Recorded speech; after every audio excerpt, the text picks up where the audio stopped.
Amidst the harsh lunar mysteries, Federal Marshal William confronts a deadly conspiracy on Jupiter's moon Io, unraveling a web of deceit, dangerous medications, and a race against time to save his own life.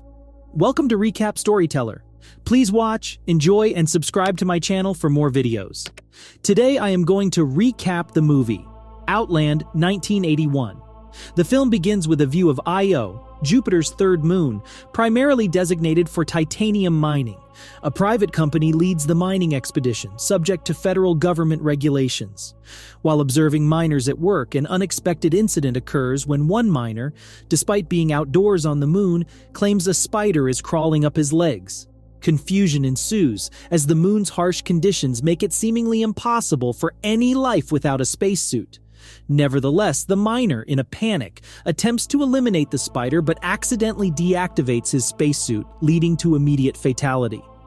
A day later, Federal Marshal William arrives at the moon, replacing his predecessor for a year-long assignment.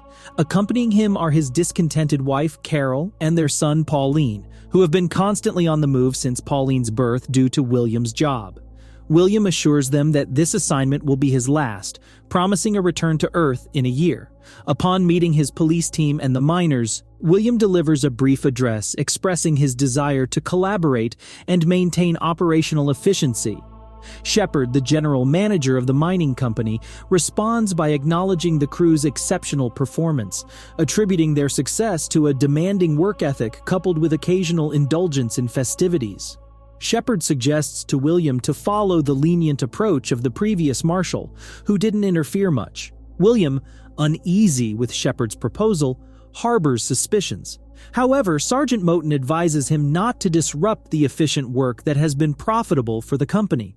Upon completing his tasks, William returns home to find it devoid of any occupants.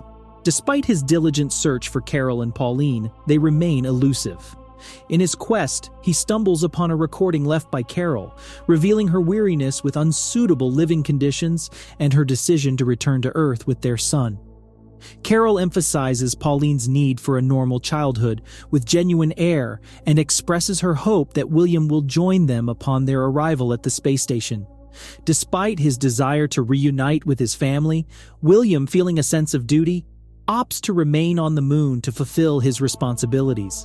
Simultaneously, a miner named Kane recklessly navigates the lunar terrain without a spacesuit, infiltrates an airlock, and ascends in an elevator to the exterior.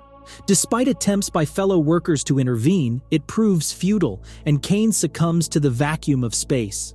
Authorities attribute it to a voluntary act, but William is perplexed by the suddenness of such a decision. Seeking answers, William consults Dr. Lazarus about performing an autopsy on Kane, only to discover that the company swiftly disposes of deceased bodies, raising suspicion.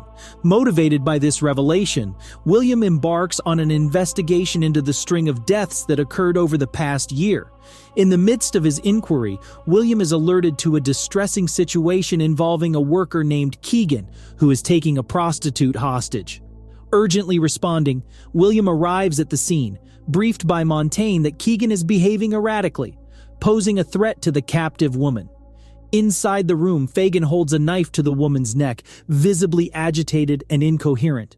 He issues warnings to the police, threatening harm to the woman if they attempt to intervene. In a strategic move, William formulates a plan to rescue the prostitute, directing Montel to access the scene from the roof while he engages Fagan. William engages in a calm dialogue with Fagan, assuring him of safety. Despite the reassurance, Fagan persists in his threats. Capitalizing on the moment, Montoya intervenes from above, shooting Fagan and successfully saving the hostage. William promptly takes the injured woman to the hospital, where she receives treatment for minor injuries. Upon reviewing the report on the past year's deaths, William uncovers a troubling pattern. In the last 6 months, 28 individuals have died without a clear cause, a stark contrast to the 2 deaths in the preceding 6 months. Dr. Lazarus speculates that the harsh living conditions may be contributing to workers contemplating suicide. William, however, maintains skepticism and extracts a blood sample from Fagan before he is apprehended. Later that night, William provides the blood sample to Lazarus, who analyzes it using her computer. Initially, The results show no signs of alcohol consumption by Fagan before the incident. However, after a few minutes, the computer detects unidentified chemical compounds in the blood, raising further concerns. Lazarus independently conducts a test, uncovering a perilous synthetic medication known as the poorly Diepkloof youth mole.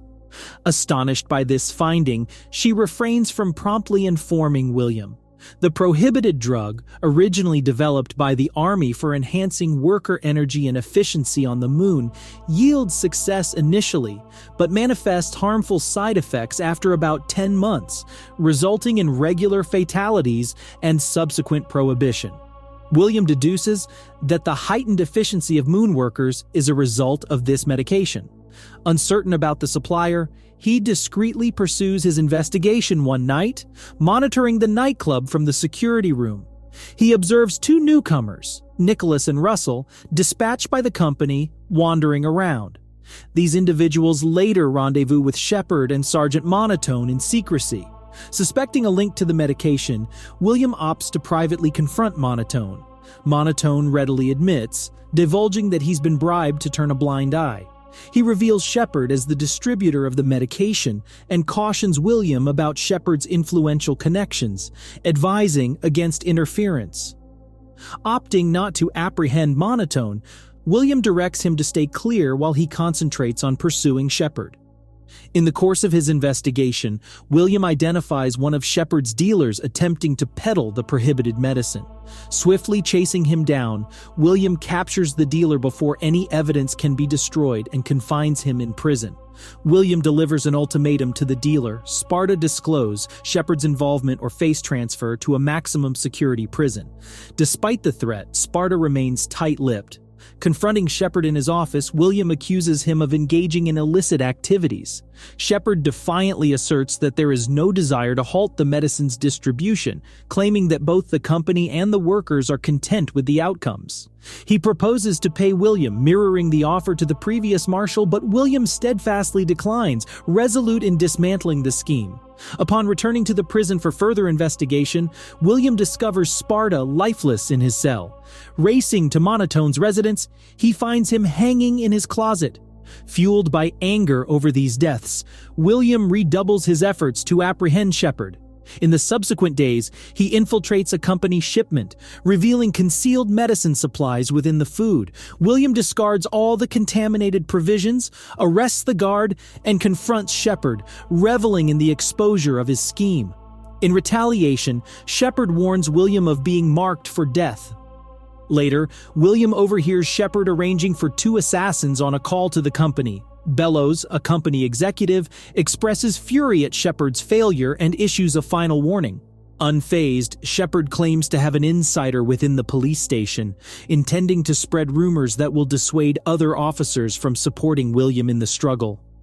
Filled with apprehension upon learning of the imminent danger, William finds himself with a mere 70 hours until the next shipment and the arrival of the two assassins, plunging him into a desperate race against time. The complexity of the situation is heightened as trust becomes a rare commodity. As Shepard foresaw, the news of professional assassins targeting William rapidly disseminates throughout the mines and the police station. In a matter of hours, the information reaches every corner, prompting even the newly appointed sergeant to disavow support for William in the impending confrontation, citing fear of the assassins. The prevailing sentiment among both workers and officers is a reluctance to jeopardize their lives on the lunar surface for a cause they deem unworthy that night. The atmosphere grows tense as the looming threat casts a pervasive shadow of uncertainty over the entire mining operation and law enforcement on the moon. Returning home, William receives a call from his wife Carol, who has made it to the space station and awaits a flight to Earth. Despite her offering an extra ticket and hoping he would join her, William insists on staying until he completes his mission. He then talks to Paulie, assuring him that he will return home the following year. Over the next 60 hours, William meticulously readies himself for the impending confrontation, strategically placing concealed weapons and closely monitoring everyone's activities. Despite seeking assistance, he encounters rejection from those he approaches. As the countdown ticks to the final hour, all employees and police officers claim illness, leaving only Lazarus by William's side. Even she advises him to flee. With 45 minutes remaining, the shuttle lands on the moon, prompting William to rush to his office and monitor the surveillance cameras. Dozens disembark, but he notices two individuals breaking away. William tracks them on camera as they prepare their weapons. Armed with his guns, he heads to his hiding spots. Tensions escalate when one of the assassins spots William. The initial shot hits his shoulder and he narrowly escapes the room. The assassins receive reinforcements, progressively narrowing down William's location. In a change of heart, Lazarus decides to aid him. Monitoring the security cameras in the police station, she observes William falling into a trap. Hurrying to warn him, they devise a plan.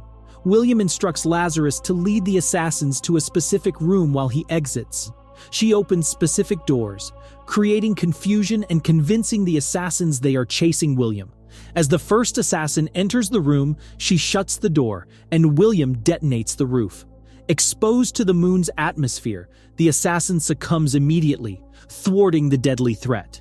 In the dimly lit greenhouse room, William pursues the second assassin, catching him off guard by releasing a sheet of metal from above. Startled, the assassin inadvertently shatters the protective glass, exposing himself to the unforgiving atmosphere of the moon and meeting his demise.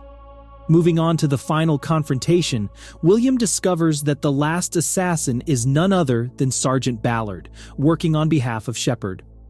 Armed with a shotgun, Ballard steps outside with the intention of completing the job. Despite the odds, William manages to disarm him and engages in a visceral hand-to-hand combat. In the heat of the intense struggle, William disables Ballard's oxygen tube, ultimately prevailing over him. Moments later, William enters the nightclub where everyone had been anxiously awaiting. Their astonishment is palpable as they witness him emerge as the sole survivor. Shepard, realizing his defeat, slumps in a corner. William approaches and delivers a satisfying punch to Shepard's face.